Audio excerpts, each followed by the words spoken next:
Sean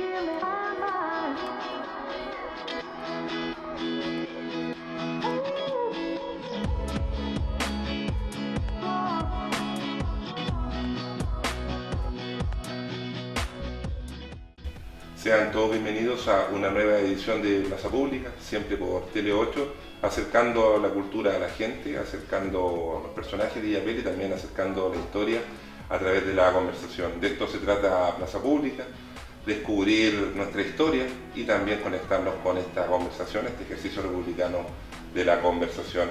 En el día de hoy nos encontramos con Ana Leighton, profesora de lenguaje y illapelina, poeta y también gestora cultural. Nos encontramos en este hermoso lugar del Centro Cultural Choapa y también nos encontramos en este nuevo capítulo de Plaza Pública. ¿Cómo estás, Ana? Hola, Lisandro, muy contenta. Una entrevista un poco esperada, ya para poder de alguna manera, no sé, conversar, como tú dices, que es una práctica muy humana, muy importante también del intelecto. Así es que muy contenta de poder recibirlos acá para conversar. Mira, Ana, siempre nosotros hablamos en el programa Plaza Pública, recordamos nuestra historia de la ciudad de Illapel. Recordamos la Plaza Pública, tiene ese nombre porque refleja el lugar donde siempre nos encontramos, el punto de unión republicano, donde se junta todos los estratos sociales de nuestra ciudad de Illapel, pero nosotros a través de este programa tratamos también de confluir a través de la conversación. La primera pregunta, ¿qué recuerdas tú de ese Illapel, como donde te formaste, donde te comenzaste a formar este gusto por la literatura? ¿Qué recuerdas de ese Illapel, de esas plazas? La Plaza Pública, la Plaza Pública de Illapel, un lugar muy importante. O sea, el hecho de que las plazas tengan esa forma circular convocan, ¿no es cierto?, al encuentro. Y por supuesto, o sea, también hay que entender que los años pasaron y que de una u otra manera sufrimos con nostalgia a lo mejor por las cosas que ocurrían hace muchos años y que hacen historia. Yo creo que la vida va evolucionando y es imposible, ¿no es cierto?, que permanezcamos de una misma manera por tantos años. Sin embargo, creo yo que donde se rescata, ¿no es cierto?, parte de lo patrimonial, parte del recuerdo, que nos indique que en un lugar quedó algo que nos recuerda, entonces es hacer historia. Esos íconos son muy importantes. Y la plaza, ¿no es cierto?, que fuera hace 30 años atrás, 40 años atrás, 50 años atrás, ¿no es cierto?, esa plaza convocaba, porque de alguna manera actualmente tenemos muchas herramientas tecnológicas para comunicarnos que paradojalmente nos hacen todo lo contrario, o sea, nos hacen que nosotros estemos más desconectados, porque no es lo mismo, como te digo yo, confluir a este círculo que es una plaza para poder conversar, para poder dar vuelta, porque te digo yo que en esos tiempos se escuchaba música en la plaza a través de los parlantes de la radio municipal que estaba allí al frente, donde se convocaba al pueblo a estar allí para poder, ¿no es cierto?, interactuar. Y uno daba vueltas alrededor de la plaza conversando o para encontrarse con las personas que querían encontrarse, o los bancos de la plaza donde se concentraba generalmente grupos de jóvenes para poder conversar de tantas cosas, de lo humano de la vida. Yo creo que esa es una de las cosas que dan nostalgia, que crean esta nostalgia por decir la plaza. Así es que me parece a mí que este programa Plaza Pública es un programa que está muy bien, ¿no es cierto?, titulado, muy bien concentrado, ¿no es cierto?, en estos conceptos, el tema, ¿ya?, de la plaza, ese lugar, ¿no es cierto?, en círculo que nos convoca. Y Ana, ¿cómo comenzaron tu inicio en la literatura en este Illapel de esos años?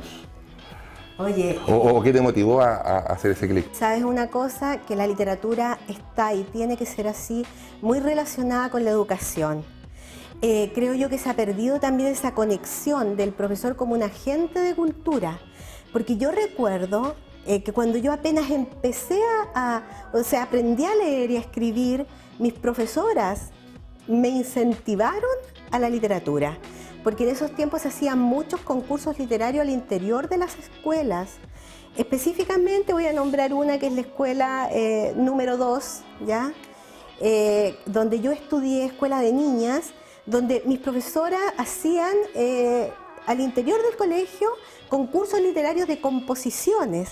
Entonces la mejor composición era la que ganaba en los días de la madre, el día del árbol. Entonces había una interacción, ¿no es cierto?, en función de un incentivo, de hacer que nosotras, pequeñas que estudiábamos allí, nos incentiváramos para escribir.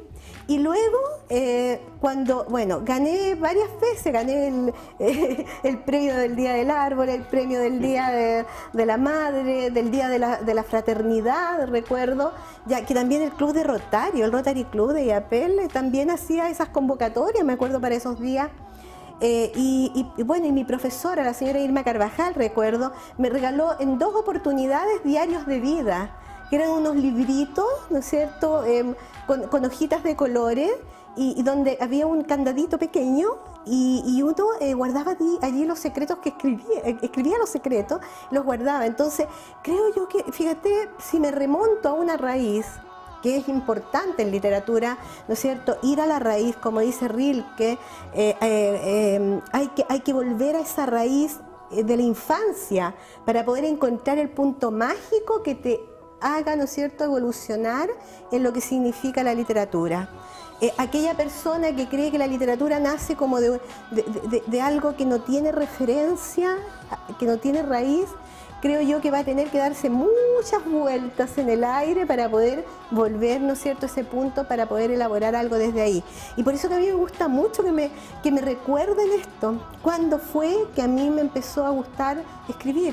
O sea, fue en eso, o sea, en un mundo escolar que incentivaba a escribir, a leer y a escribir, y además, ¿no es cierto?, en un pueblo de IAPEL que hacía concursos literarios para los niños pequeños, ¿no es cierto?, ese tiempo y pequeña, ya es ahí, fíjate, en mi raíz. En esa raíz, en ese IAPEL, que realmente se preocupaba un poquito más de la cultura y de la literatura, también era acompañado de esos años también que la literatura era fundamental en nuestra educación pública. Oye, hablando de plaza de nuevo, yo recuerdo que en ese tiempo las personas iban a la plaza a leer y se sentaban tranquilamente, muy temprano en la mañana o de tarde o a la hora que fuera, cuando todavía había luz de día, se sentaban a leer el diario, a leer una revista o a leer libros. Yo vi muchas veces a muy buenos lectores que, sin ser personas que necesariamente tuvieran que ser profesionales de un área determinada, no, toda la gente que le gustaba la lectura ya compraba su libro ahí en la librería Olmedo, de don Nelson Pizarro, del Señor de los Libros, ¿no es cierto? Y se iban a comprar sus libros y se leía el último libro, se leía el libro de un autor, ¿no es cierto?, latinoamericano, que había surgido de repente un nombre, se leía poesía. Recuerdo yo que las personas inclusive daban vueltas por la plaza con el libro abierto, había una costumbre de leer en las calles. Mira tú, fíjate la importancia que tenía eso, porque había una interactividad.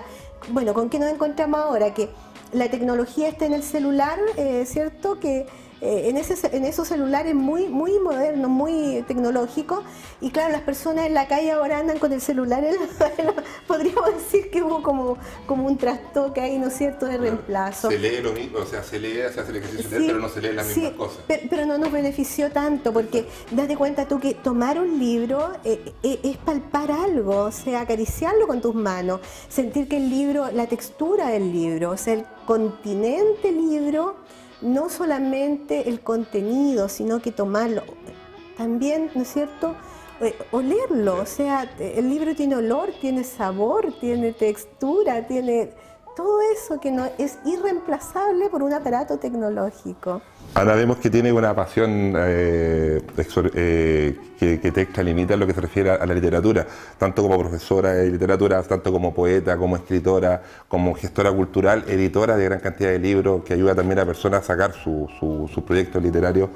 ¿Con cuál, Ana, de esas 4 o 5 dimensiones que te acabo de nombrar te quedas? ¿O cuál te acomoda más? ¿O eres multidimensional? No es ser multidimensional, sino que esto es un todo, es algo integral. O sea, todo está relacionado, porque si tú, ¿no es cierto?, eres feliz adquiriendo conocimiento, porque yo les aseguro que esto del desarrollo intelectual que te lleva al desarrollo espiritual también, o sea, hace la felicidad, una felicidad sostenida en el tiempo, una felicidad que te gratifica a diario y que se puede también entregar como un acto de amor, un acto de fraternidad. Entonces, todo eso, date cuenta tú, si nace una necesidad de desarrollarse intelectualmente a través de la literatura, a través del arte en general, estar conectada con libros, estar haciendo libros que te conviertes en editora, revisando libros, te convierte, ¿no es cierto?, en una persona que estás leyendo permanentemente, y esa persona puede transmitir esos conocimientos a través, ¿no es cierto?, de una metodología que aprendiste en la universidad, en este caso, ¿ya? Y te hace, ¿no es cierto?, conectarte directamente con la educación. Y la gestión cultural viene también acompañado de lo otro, porque de una u otra manera, si la literatura está conectada con las artes, evidentemente que te vas a interesar por las otras artes. Aquí mismo nosotros tenemos algunos cuadros de pintores illapelinos, ¿ya?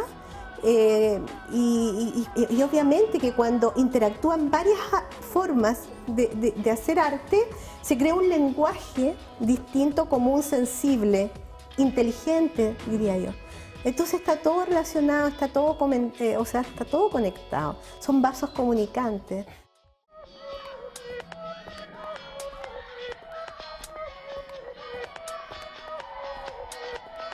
Feel it.